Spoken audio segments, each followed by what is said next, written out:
রাসূলুল্লাহ সাল্লাল্লাহু আলাইহি ওয়াসাল্লাম বলেছেন, যখন আমার উম্মত এই 15টা পাপে লিপ্ত হবে, এই 15টা পাপে লিপ্ত হবে, তখন তাদের উপর আল্লাহর পক্ষ থেকে আযাব এবং গজব আসতে শুরু করবে। হাদিস আসলে অনেক আছে, কিন্তু সবগুলো বলার সময় থাকবে না। আমি মূল কয়েকটা বলছি, এগুলোর মধ্যে সব পড়ে যাবে ইনশাআল্লাহ। যখন আমার উম্মত এই 15টা কাজ করবে, তখন তাদের উপর আল্লাহর পক্ষ থেকে আযাব এবং গজব অবধারিত আসবে। এক নাম্বার পাপ যখন এই উম্মতের মানুষ করবে, যখন তারা গনিমতের মালকে ব্যক্তিগত সম্পদ মনে করবে। গনিমতের মাল বোঝেন? রাষ্ট্রীয় সম্পদ, পাবলিক প্রপার্টি। এটাকে যখন মানুষ ব্যক্তিগত সম্পদ মনে করে ব্যবহার করা শুরু, এটা কি মিল পাওয়া যায়? আচ্ছা। 2 নাম্বার, যখন কারো কাছে আমানত রাখা হবে, আমানত, এবং সে এটাকে ব্যক্তিগত সম্পদ মনে করবে। বুঝতে পারছেন? আমানত রেখেছে, এটা খেয়ানত না করাটাই কর্তব্য, কিন্তু এটাকে যখন ব্যক্তিগত সম্পদের মতো মানুষ ইউজ করবে, শেষ করে ফেলবে, নষ্ট করে ফেলবে, তখন আল্লাহর আযাব আসবে। 3, যখন মানুষ যাকাত আদায় করাটাকে জরিমানা মনে করবে, যাকাত দিতে চাইবে না, যাকাতটাকে জরিমানা মনে করবে।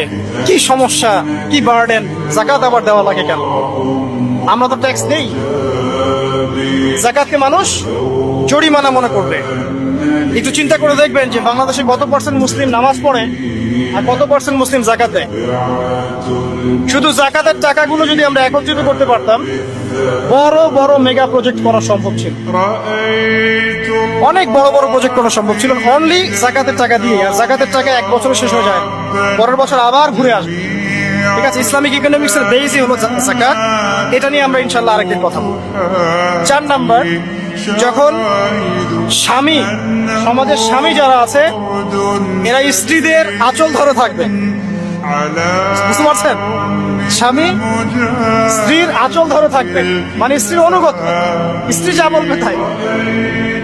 আচ্ছা, গায়রত নাই, মানে স্বামী পুরুষত্বের গায়রত নাই। 5 নাম্বার, যখন সন্তান মায়ের অবাধ্য হয়ে স্ত্রীর খেদমত করা শুরু, যখন সন্তান মাকে দেখবে না, স্ত্রীকে দেখবে।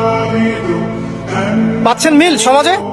আচ্ছা। 6 নাম্বার, যখন বাবার পরিবর্তে, পিতা বাবার পরিবর্তে মানুষ বন্ধুদেরকে সম্মান করা শুরু,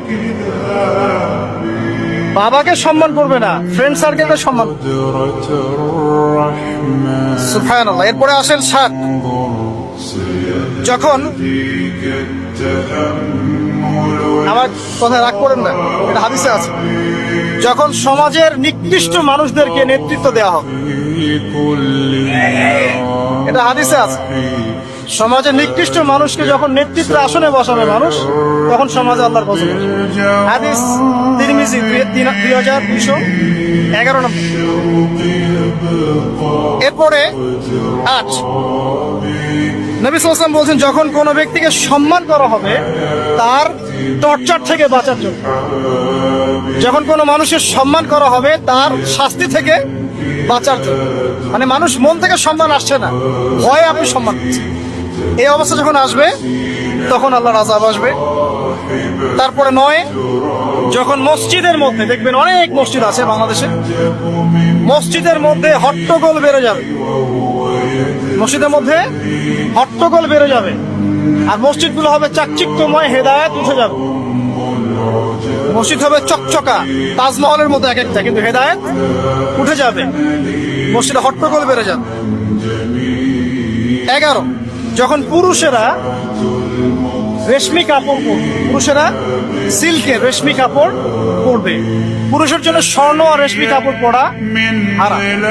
এখন পুরুষের অনেকে স্বর্ণ পরে, রেশমি কাপড় পরে, এটা মহিলাদের জন্য জায়েজ। এরপরে 12, যখন প্রকাশ্যে মদ্যপান করা হবে।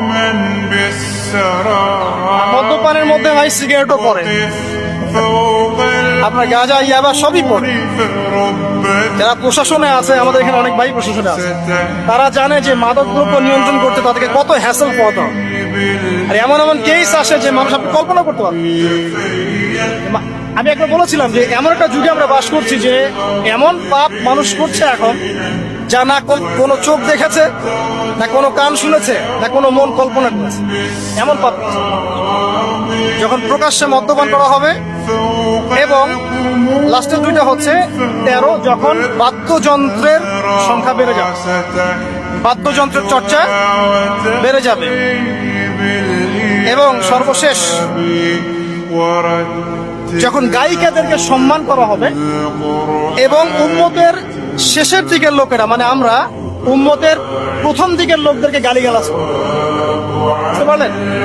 যখন মাদকদ্রব্য প্রকাশ্যে পান করা হবে, যখন আপনার রেশমি কাপড় পুরুষেরা পরবে, যখন বাদ্যযন্ত্র তৈরি করা হবে, চর্চা করা হবে, এবং গায়িকাদেরকে সম্মান করা হবে, এবং যখন এই উম্মতের শেষের মানুষেরা উম্মতের প্রথম দিকের মানুষদেরকে গালিগালাজ করবে।